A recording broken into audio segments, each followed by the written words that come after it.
Hello, adventurer. It's good to see you. You have made it to the morning grind. Welcome, welcome. It's the live stream at the beginning of the Geekverse, where we talk about all types of topics in geekdom, gaming, and fantasy, with an emphasis on being constructive and creating the things that we want to exist in the world. It's all on the grind, Sizemore. Can't be too fine, can't be too coarse. That's exactly right. There are a lot of adventures to be had today. Dungeons to explore and monsters to slay, and who knows what a random encounter might send our way. That's why we have to prepare, so settle in now for the morning grind with your favorite beverage in hand. Tea? Or maybe something a little stronger. I've got a few bottles of the old Wynyard left. Whatever you want. Pull up a chair. Dude. If you're feeling fancy, how about a cappuccino? Or a frappuccino? Or how about an espresso? Just tea, thank you. Sounds good to me, Gandalf. Whatever you want. I'm just glad you're here. Everyone is welcome. You can just watch if you want. You don't have to worship anything you don't want to worship. Thank you, Mike. But be forewarned. Sometimes we get really strange characters around here. Wait, what's that you say? Why can't you come and be a part of the stream? My wife would disown me. Oh no, I bet she'll be fine with it. Come on in. Am I scared for my safety? No. What are we supposed to do? Everybody do the secret handshake.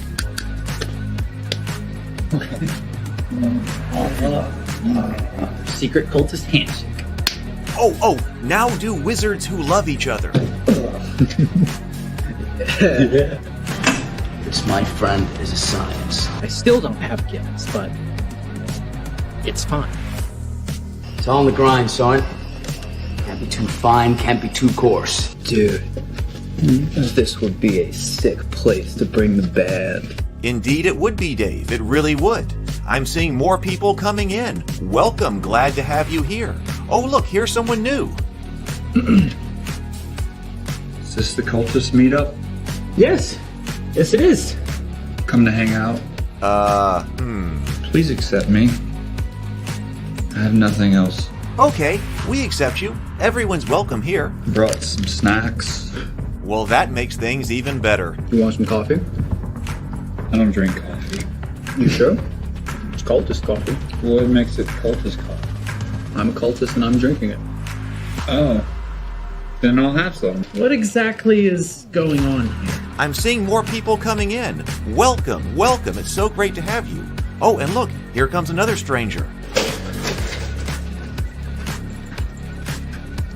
Can we help you? Yes, fellow cultists. I could really use some food. Oh yeah? Welcome. We have donuts. Oh, it's me. I'm glad I'm here. I'm sure you have a few questions for me, though. What's your name? Who do you work for? What god do you worship? Great questions, Rob. I'm Steve King, and I worship Nyarlathotep. No, not really. I'm just Heath, and I won't be worshiping anything this morning. But I will be your host. Welcome to the office. We're going to have a great time. I've got my coffee ready, because now it's time for the morning grind. If you could become a fish, that would be amazing. Then I could command you with my mental fish powers. Hey, good morning, everyone. Oh, my hair is looking like something else today. Hey, good morning, everybody. I hope everyone's doing well. And I'm glad that everybody found this stream. I was going to do an open house on the coffee shop this morning, which is why I have everything scheduled. But I need a little bit more time to work on it. But also, I need more time to do some other things today. I'm afraid that would be a longer stream. And one of the things I got to take care of includes the dog that's still here. So, yeah, the dog is still here. Tom McCrat wants to know, and Daniel wants to know as well. So we'll do that. We'll do the stream later because I've got to. I'm going to take him to the vet and the local dog groomer today to try to find his owner as soon as I get out of here. I took him for a walk yesterday. I got a rope out and I took him for a walk. I talk about the puppy. Well, yesterday he was here for the morning grind, but then I took him on a walk yesterday, got a rope out, took him for a walk, hoping that somebody would see me walking with him. down the road. I went in one direction. I guess I could go the other one later, but I took him walking down the road. Nobody saw him though, or that recognized him anyway. But I did get him some dog food. So I took him on a walk. We went down to a local convenience store. They had some food, some canned food. So I got him a couple of cans of food. So I'll give him some breakfast for dinner yesterday and some breakfast this morning. And then I tied him to the porch so that he wouldn't run out and get in the road or anything like that. But that way, yesterday afternoon, it was sunshiny. So I put him out on the porch yesterday so he couldn't get off and run into the road. Now, that, of course, that means they couldn't go home either, I guess, since I had him tied to the porch, except for I've left him, I've put him out, and he's had several opportunities to, like, go home if he, wanted to go home or could go home, and he never did. So I didn't want him to get out on the road, so I tied him up to the porch. That way, if somebody was driving by, I haven't heard anybody, like, calling for their dog. I would think I would have heard that, too. I haven't heard anybody calling for a dog. Or if somebody were driving around the neighborhood looking for their dog, I wanted them to be able to see him on the porch. So, but no dice. So he's still here. So I'm going to have some breakfast with him and after the stream, and then take him to the vet and to the dog groomer. And then this afternoon, I've got errands to run. I got to go get a haircut. I got Christmas errands to run. I'm having dinner tonight, a dinner meeting tonight. So actually, there's a lot going on. So all of a sudden, I realized, oh my God, all this stuff is hitting on Monday. So so that's why I moved the open house stream.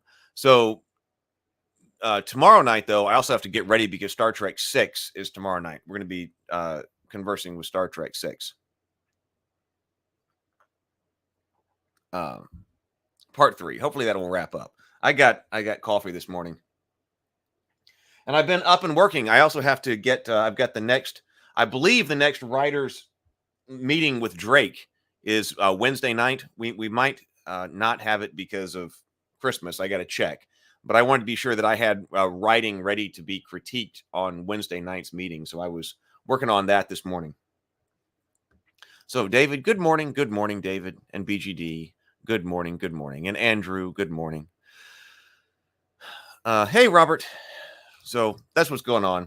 All right, let's go over here and let's do our reading, and then we'll finish the Fate book.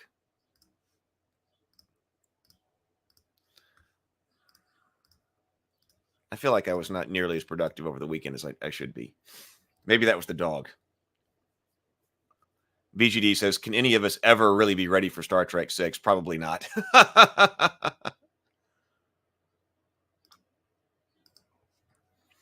All right, so everybody got your drink this morning? I do. 2 deep breaths, deep inhales, complete exhales, and then take a sip of your favorite beverage. Here we go.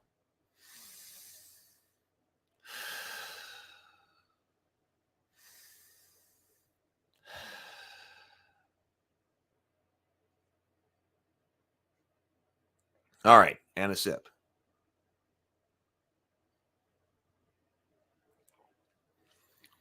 This is from the book Turning Pro by Stephen Pressfield. Turning Pro by Stephen Pressfield. I think we're going to finish actually a section today. This says Jewish despair and Irish despair. If you'll forgive me for quoting myself, here's a passage from Killing Rommel. In the story, a poet and Oxford tutor, Zachary Stein, makes the distinction between 2 types of despair. Jewish despair arises from want and can be cured by surfeit. Give a penniless Jew 50 quid and he perks right up.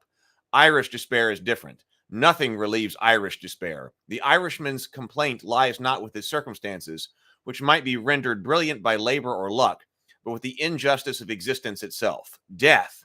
How could such a benevolent deity gift us with life, only to set such a cruel term upon it? Irish despair knows no remedy. Money can't help. Love fades. Fame is fleeting. The only cure are booze and sentiment. That's why the Irish are such noble drunks and glorious poets. No one sings like the Irish or mourns like them. Why? Because they're angels imprisoned in vessels of flesh. It's not just the Irish. The pain of being human is that we're all angels imprisoned in vessels of flesh. which sounds like Gnosticism. And we actually mentioned Gnosticism yesterday.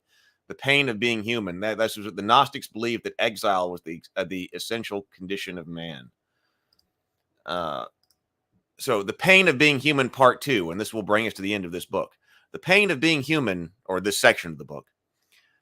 The addict seeks to escape the pain of being human in one of 2 ways: by transcending it or by anaestheticizing it. Borne aloft by powerful enough chemicals, we can almost, if we're lucky, glimpse the face of the infinite. If that doesn't work, we can always pass out. Both ways work. The pain goes away. The artist takes a different tack. She tries to reach the upper realm, not by chemicals, but by labor and love. When I say artist, I mean as well the lover, the holy man, the engineer, the mother, the warrior, the inventor, the singer, the sage, and the voyager. And remember, addict and artist can be one and the same, and often are, moment to moment. If the upper realm is, as Plato suggested, the sphere of perfect love, truth, justice, and beauty, then the artist seeks to call down the magic of this world and to create, by dint of labor and luck, the closest to sublime simulacra of the qualities which he or she can. This pursuit produces for the artist peace of mind. So book 2 in here will be self-inflicted wounds. So I guess we'll start that tomorrow. Hey, James. And hey, Zero. All right. So let's finish up what we were talking about here. This book had some good ideas in it. As Sable was saying, some things that are system agnostic for gaming. And we were talking about gaming with children. I've kind of got that on my mind since I've got the nephews, and also I'm trying to write a story for one of them. And that's what I was doing this morning.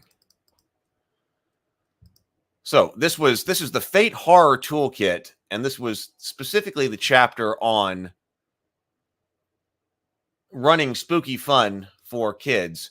Things like Scooby-Doo, I guess. So report card skills. Characters in spooky fun get a report card. The report card is a list of skills in Fate Core, though there are fewer skills here, each representing a very broad area of expertise. Although I do find that the approaches in Fate Accelerated work very well for kids and role-playing. So report card skills. Characters in spooky fun get a report card. The report card is a list of skills in Fate Core, although there are fewer skills here, each representing a very broad area of expertise.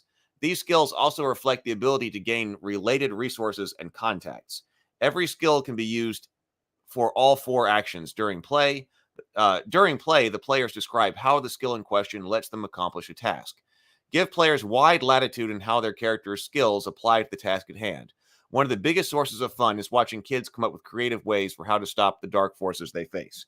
And I agree with that, because we talked about that when we talked about approaches, and how sometimes people will always try to argue for the use of their best approach. And I think the older the audience gets, the more you kind of limit that in order to make them face difficulty.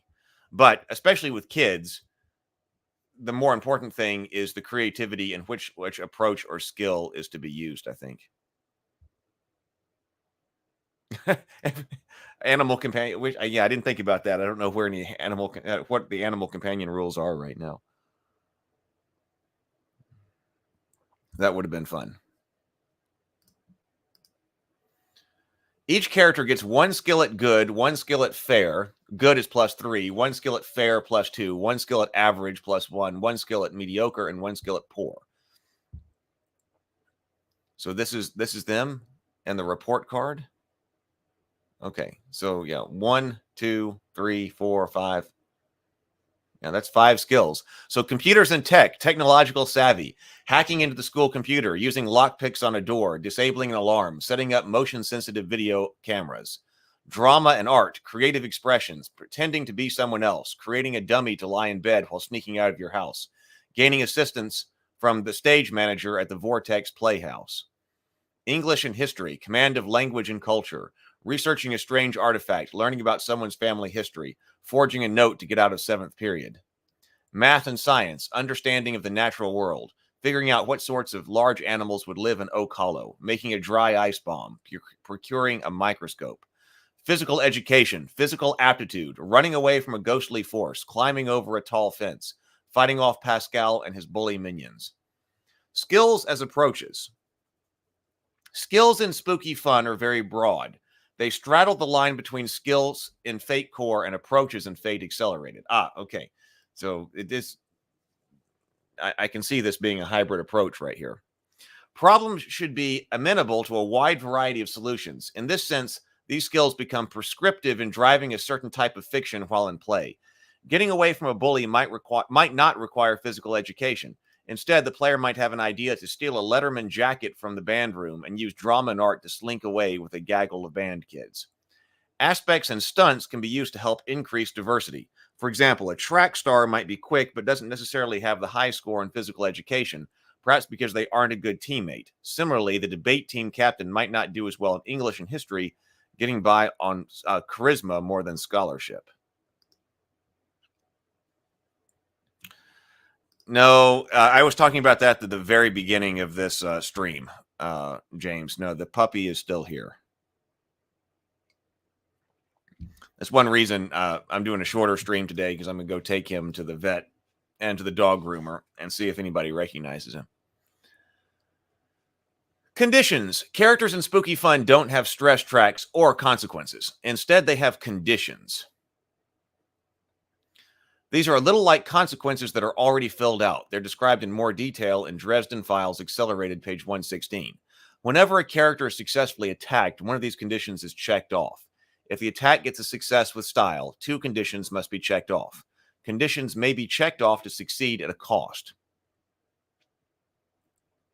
If a character must take a condition but has no relevant conditions available, the character is taken out. The choice of which condition to check off is based on the source of the attack or cost. As with using skills, allow players fairly wide latitude to see how these are applied. While a Spooky Fun character has a condition marked on their character sheet, they also have an aspect of the same name, and that aspect comes with a free invoke that can be used by their enemies. So this is the evil hat right here with the suit of armor. Very meta. Okay, so here are the conditions. All of the conditions in Spooky Fun are considered sticky. This is an idea in Fate I'm not sure about. I don't know that from the core. But it says, which means they stay checked off until a specific event happens. Okay, I guess that's what it is. Because I've seen sticky stuff come up here before. Andrew says, I get the school analogy, but as a kid, I did not like school, so I did not associate it with fun. Maybe another more fun analogy? Do parents still sign report cards, or are they all electronic? I don't know. I remember getting the report cards in to sign. I have no idea.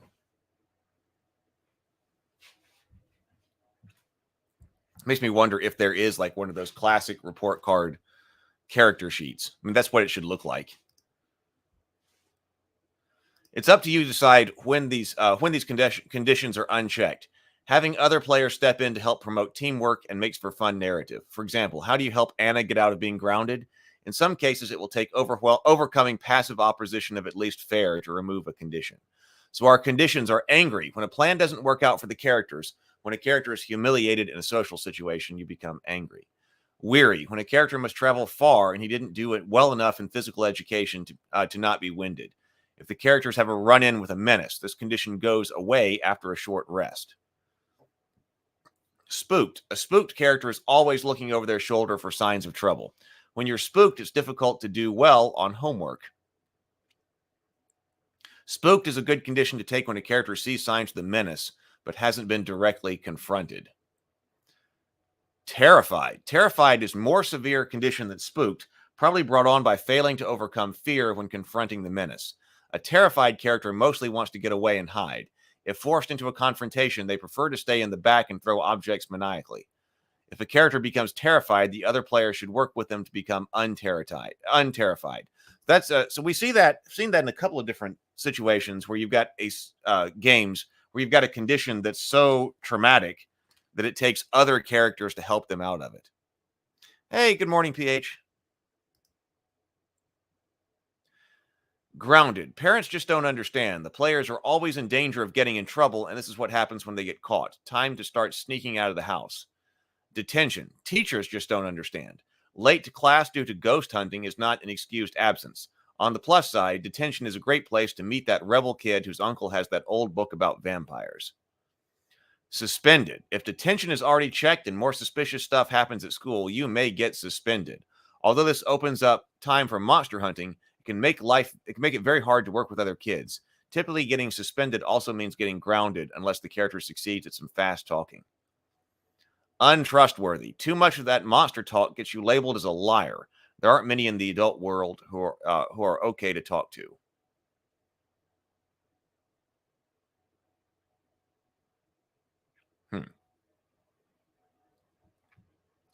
Stunts. Use the rules and Fate Accelerated Edition to create stunts.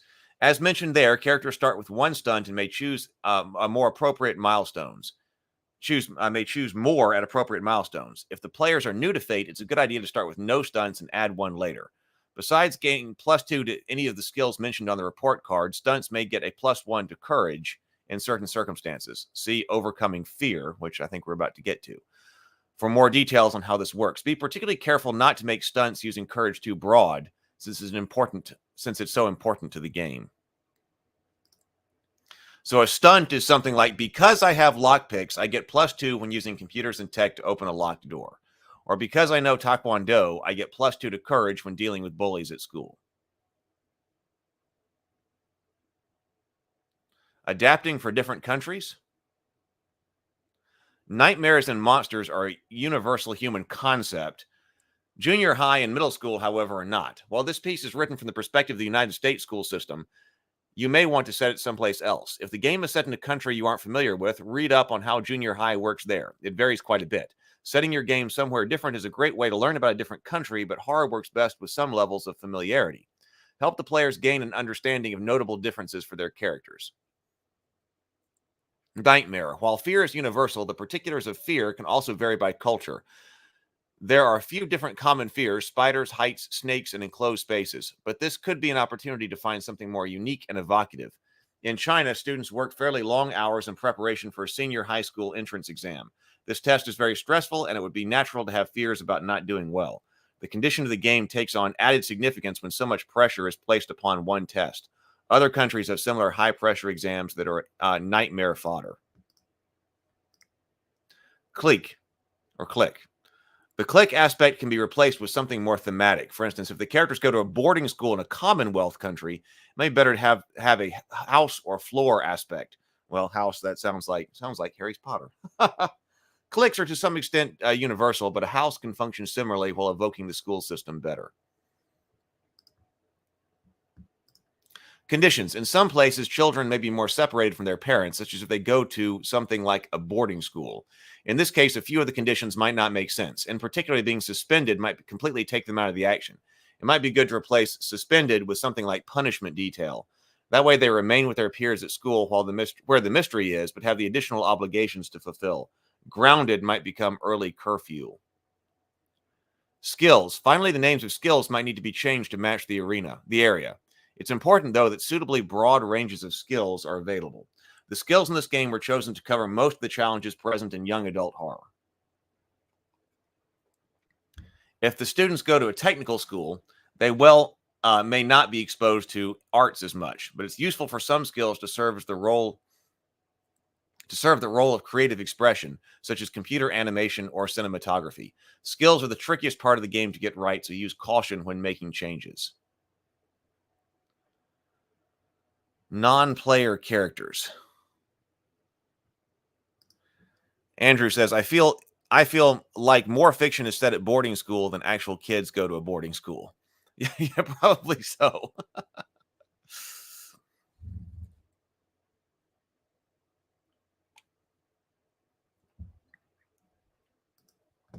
So non-player characters. Occasionally, you might find it necessary to create other NPCs besides the menace the players interact with. In these instances, use the rules for creating mooks found in Fate Accelerated Edition. These consist of a list of a few things the NPC is good at, for which they get a +2, a few things they are bad at, for which they get a -2, and everything else gets a +0.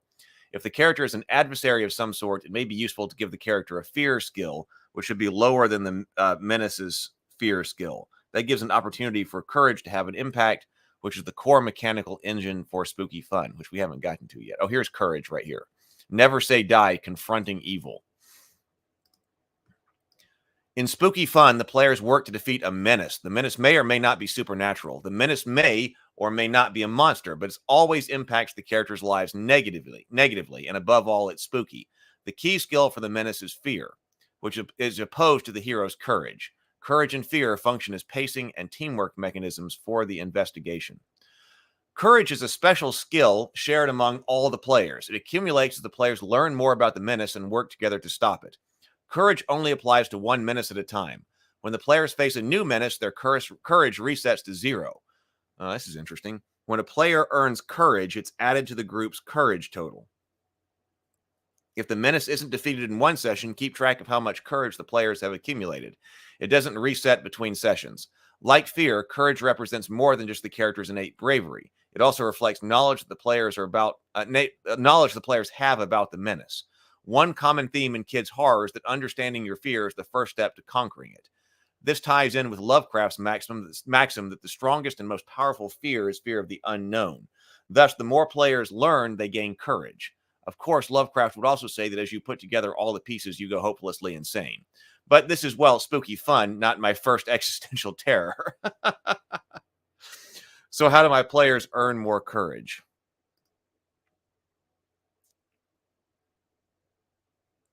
Oh, we continue a discussion here. PH says, James Bacon, I thought about what you said about the necessity of rules to account players' decisions in place of just rolling dice.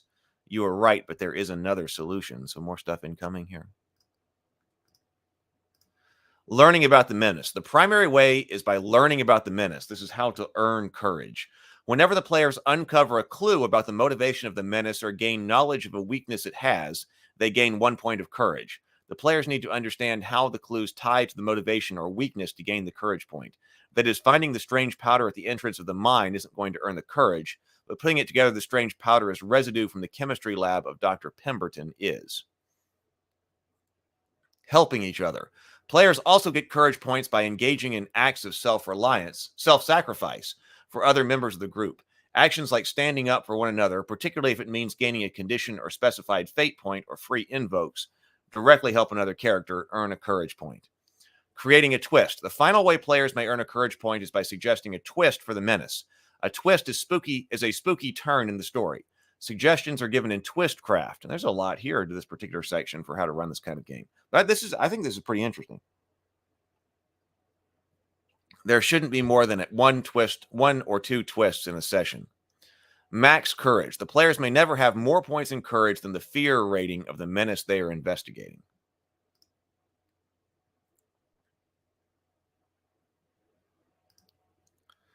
Robert says, I like the be careful with what you wish for forbidden knowledge elements of Lovecraft. I do too. I guess you could do a game with kids where you're driving them insane. I wish I could pool courage in real life. However, isn't there normally a spectrum of courage in Kids Lit? One always seems to be brave, the other one cowardly. Oh, that's a good point too. But often the different character tropes. The Gryffindor for the brave one.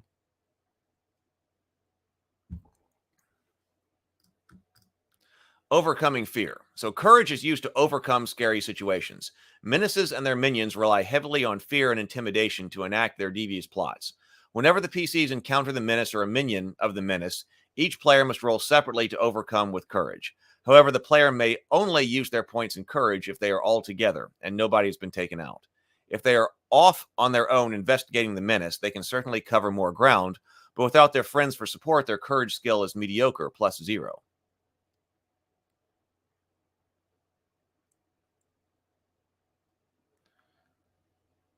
If all the players fail or tie their courage checks, the characters run away, back to safety, under the bed, toward the nearest teacher that isn't a witch, or into the clubhouse. All players must take a related condition. If they can't, they are taken out.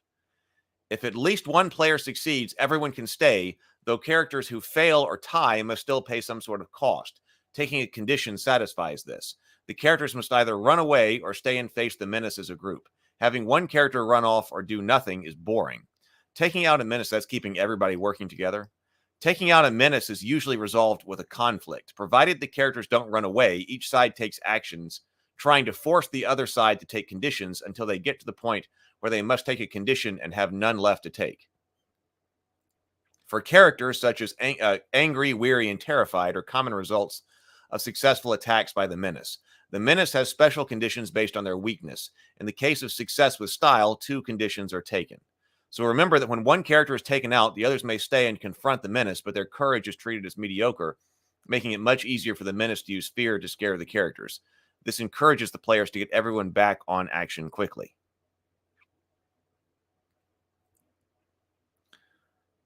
PH says, keeping the rules light and have some situational rules that require not just dice rolls, but mini games that you may insert as templates into higher structure, something that adds strategy, not crunch.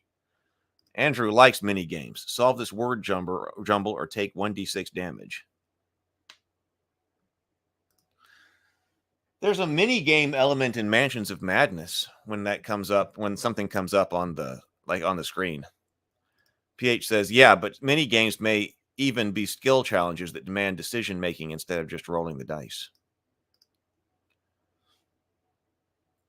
So, overcoming fear example. Coach Wembley, the malevolent soccer coach, the malevolent soccer coach and walking hotspot, has the drop on Caroline and Samantha. He has the ability to control their phones, which promptly come to life and show videos of when they were sleeping in their rooms. Something was watching them. This calls to overcome fear. Coach Wembley's fear is fantastic, +6. The girls have made some progress toward understanding what's going on and currently have a courage skill of great, +4. The result for Caroline is superb, +5. She already has the spooked condition checked off, so the terrified condition is checked. The result for Samantha is epic, +7. Since Samantha has passed, both characters may remain in the presence of Coach Wembley. However, since their courage is still lower than the menace's fear, it may be prudent to run for it and return another day. Being taken out. If a character must check off a condition but has no relevant conditions available, they are taken out. As usual, the player doing the taking out gets to decide what that looks like. However, remember the genre of the story here. The protagonists in the stories don't get injured, much less die. This isn't that kind of horror. So what does it mean to be taken out? The character might be paralyzed by fear, or banished to their room, or ostracized by their peers, or taken captured. Bad stuff, but not directly physically damaging. Another good option is to compromise something the character cares about at the cost of getting taken out. Their friend is captured by the menace, or their phone is taken away as punishment. We're all in this together. Another thing to keep in mind is that not being able to act is super boring. Getting taken out shouldn't relegate a character to the sidelines very long. Instead, it should be a prompt for the other players to work hard to get the other character back in action. There's one big motivation for the other player to make this happen, which is overcoming fear. Page 133, because that's when you're all together, right? The menace. Before you sit down to play spooky fun, you need to create a menace. For inspiration, look at influences and inspiration on page 124, or substitute teach at the middle school, or both. For that in mind, think of clues that might lead to the menace. Try to keep these clues open-ended so they don't have to be found in a certain order. And Justin Alexander, who did the So You Want to Be a Game Master book, has talked about clues in role-playing. And I was thinking about that when I was thinking about this, that especially if you're working with kids and you're trying to give some type of clue out, and they're trying to solve some kind of mystery, you probably need to have some pretty obvious clues, and then also make sure there are multiple clues that all point in the same direction. Otherwise, you're probably never going to figure it out. To make a menace for spooky fun, follow the steps in Making Monsters, page 49, but the first step is to figure out how scary and powerful the monster is. Fear. Fear is represented in the form of the fear skill, which is rated under the fate ladder as normal. On the lowest end, the players confront the menace without any work at all. That's a sad menace indeed. A bully of the lowest sort, or a flump. No, not very scary at all. On the highest end, the menace is both terrifying and has a broad reach and ability to affect the world. The players will need to spend a few sessions gathering resources and information before they can thwart it. A menace with fear rating 2 higher than the peak skill of the characters is a great adversary for a one-shot adventure. At least that helps you figure out what the stat should be. Looks like we've got a summoning and a sacrifice here. Fear measures more than just pure terror, although it definitely represents that. It also determines the sorts of resources and power the menace can muster to stop the characters. A high fear menace has far-reaching capabilities. Get spooky. The next step is to determine the nature of the menace. Is it natural or supernatural? Is it a living thing? Is it an object? If the characters are already created, use their nightmare aspect to help in the creation of the menace so we can capitalize on their fears. Makes sense. Good morning, John. Also, figure out a goal for the menace. Scare as many children as possible, stay useful, accumulate gold, keep tourists away from illegal mining operations. The goal helps you frame what the menace is up to. Don't worry as much about the ultimate motivation. Just think about what's going on that will affect the characters. How will the menace negatively affect the characters? Come up with a list of ways to scare the characters and make their lives difficult.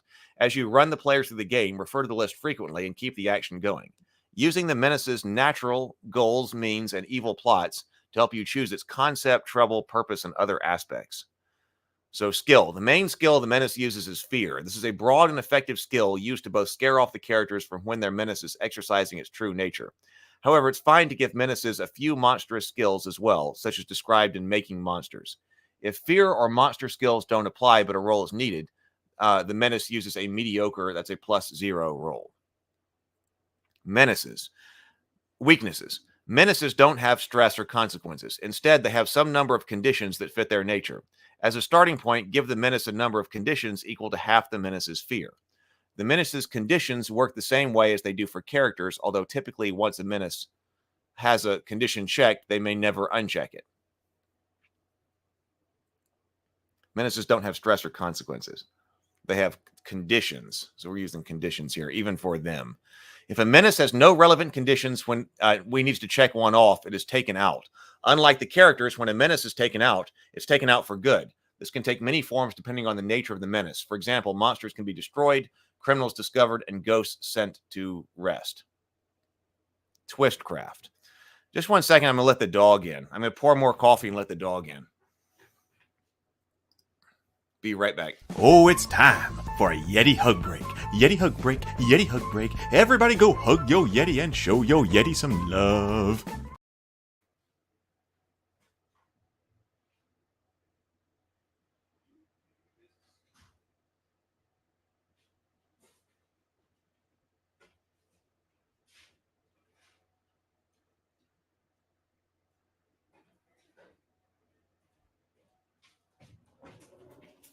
Dog, come on. Okay, yes, he was still sitting outside and didn't go home. So, all right. Oh, wait. Oh, so there he is. Oh, right here. Okay, well. Twistcraft. Okay, you guys go down now. Okay, down.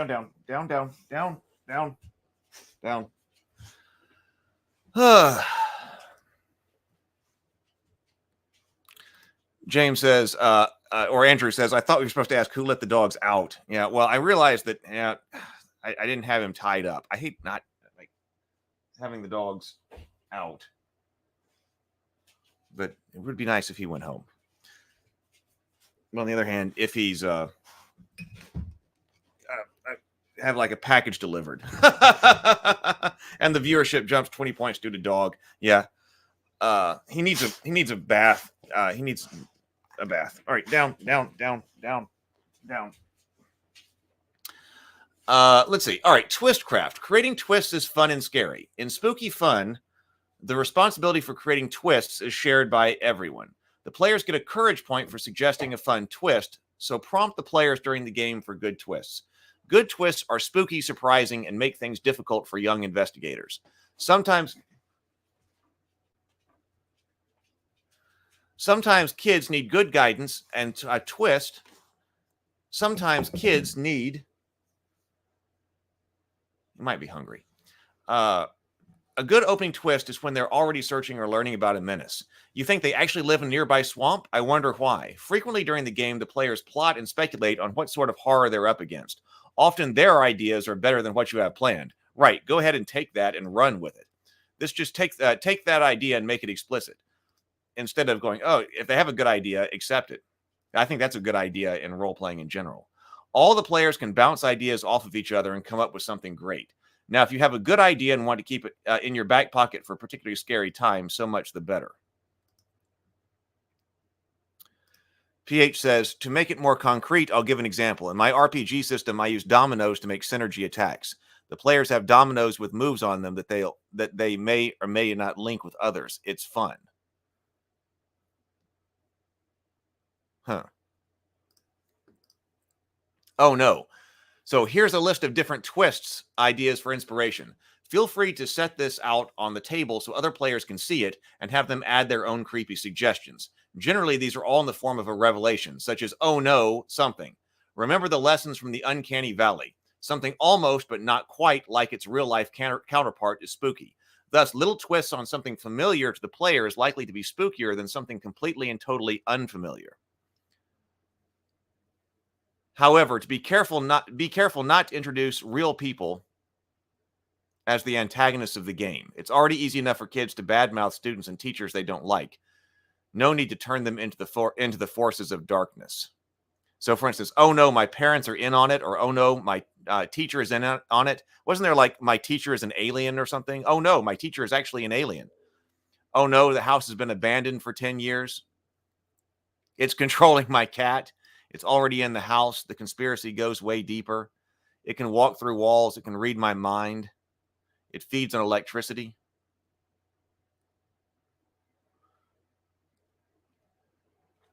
There's quite a bit about running a game like this. Brent says, I love the original Deadlands incorporation of playing cards for initiative order.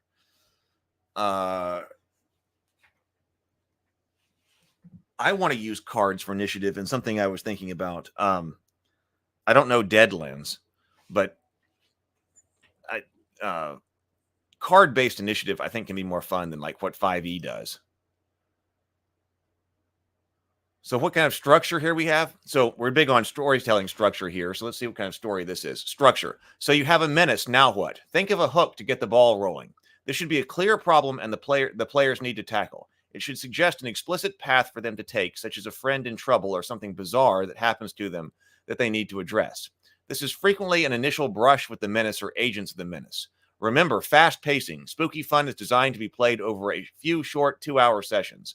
Pace accordingly. Get to the bad stuff quickly. No slow burns. Younger players and most adults have short attention spans. After the hook, the game will wander broadly.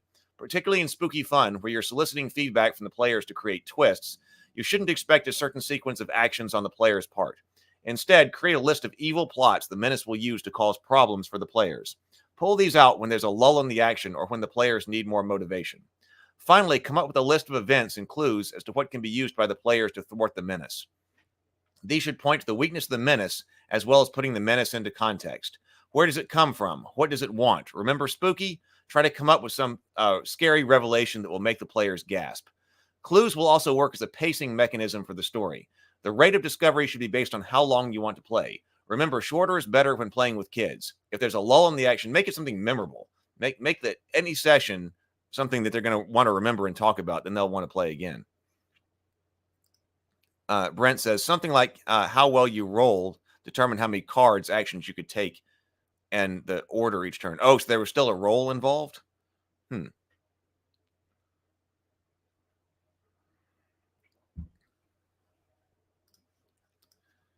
If there's a lull in the action or the players seem confused, clues may be delivered by an ally to help prod them along again. Twists are player-facing tools to help lulls, but sometimes clues work better for pushing the action along. Back to reality. After the session, it's time to come back to Earth. Particularly if the game features places and things unfamiliar or things familiar to the players, it's useful to briefly discuss the distinction between what happened in the game and how those places and things function in real life. One effective technique for doing this is to put the players in the shoes of a horror writer. Pull back the curtain on how fear was created in the game. Knowing the tricks can help children realize how their fears are manipulated by imaginary things. The hotspot? Oh, this is a sample menace. Okay.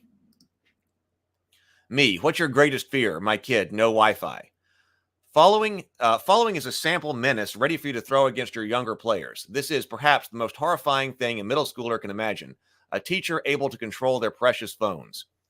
A physical education teacher at Jackson Middle School, Coach Harold Wembley, is not exactly what he appears.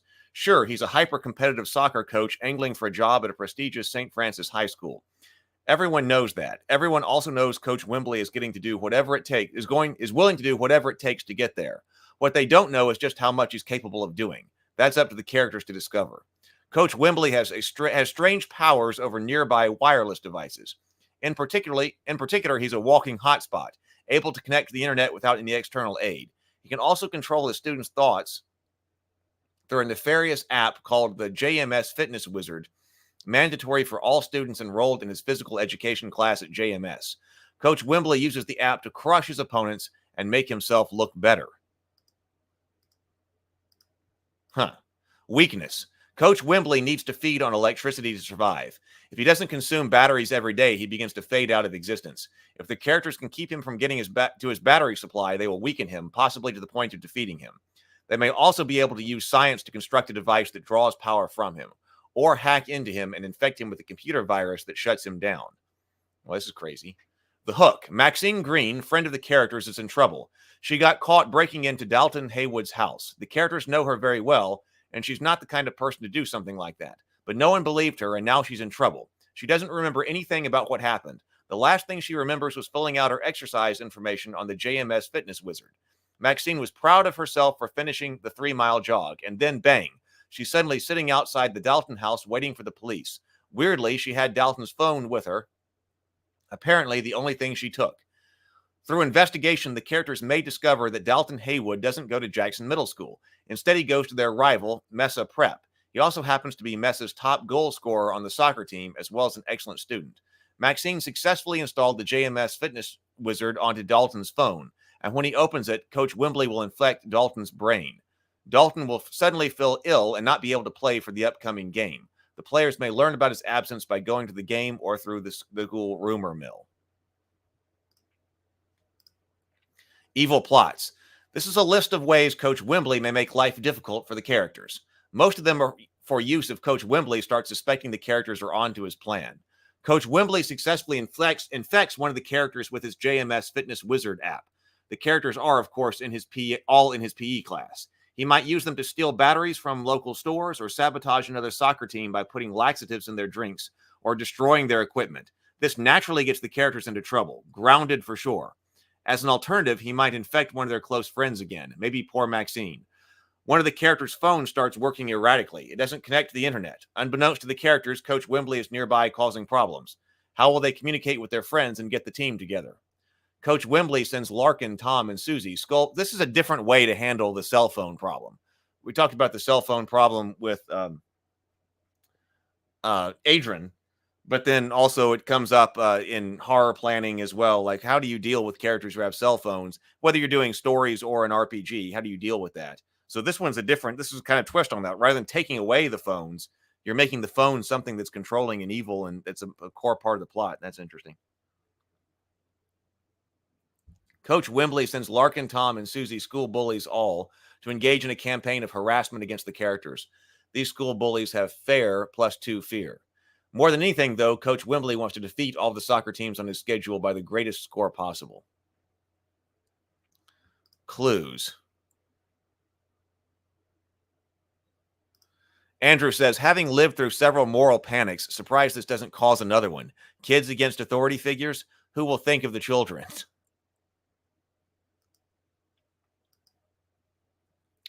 Clues. The following are lots of spooky clues and events to use during the character's investigation. In the JMS gym storeroom, the characters discover buckets and buckets of used batteries. The characters see Coach Wembley ingesting a battery by placing it in his mouth. His entire head lights up with energy. When he's done, he spits out into a pile of used batteries. He spits it out into a pile of used batteries. The players find a weird hotspot, Winter Wembley, at school near the gym. If the players go to school at night to investigate the gym, it's not there. In fact, it seems to only be around when Coach Wembley is around. How could that be? Once the players learn this, it can be a good way to show when the coach is nearby stalking them. Coach Wembley moved here his past summer from Oakwood Academy, a nearby school district. There were lots of angry reports filled out about him, suggesting he sabotaged other soccer teams he competed against. Strangely, these reports never saw broader circulation, and didn't reach the administration at JMS. Well, there he is.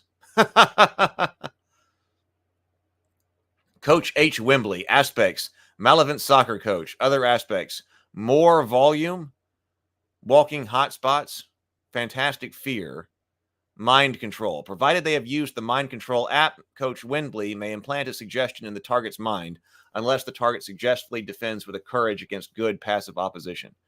The target can use courage to resist the suggestion even if they are all alone, and his weaknesses are hungry for energy, auxiliary power, and frustrated by losing. Well, that's fun. That's completely different than what I would have thought about. All right. Let's see. Brent says, the cell phone destroys the premise of a lot of classic movies. Home Alone 2023 would last about 10 minutes. Yes, that's true. Phones can work as well. Who can forget, you fool, Warren is dead? I'm not sure what that is. Oh, wait a minute. Is a Lovecraft one? Is that actually from the like the radio that was being used in the crypt? That might be what that reference is. Well, all right. Well, that's interesting. I'm glad we went through that. I guess that wraps up our study of the horror toolkit. I think lots of great ideas, whether you're playing Fate or not, especially for the children and the survival one. All right. Well, I'm going to get out of here. I've got tons of stuff to do today. First of all, starting with trying to take care of this dog and getting him home. So I will see everybody. It was Lovecraft. So I did get it. All right. Everybody have a wonderful day. Go forth, be creative, be constructive, and grind on. I will see everybody tomorrow. Later.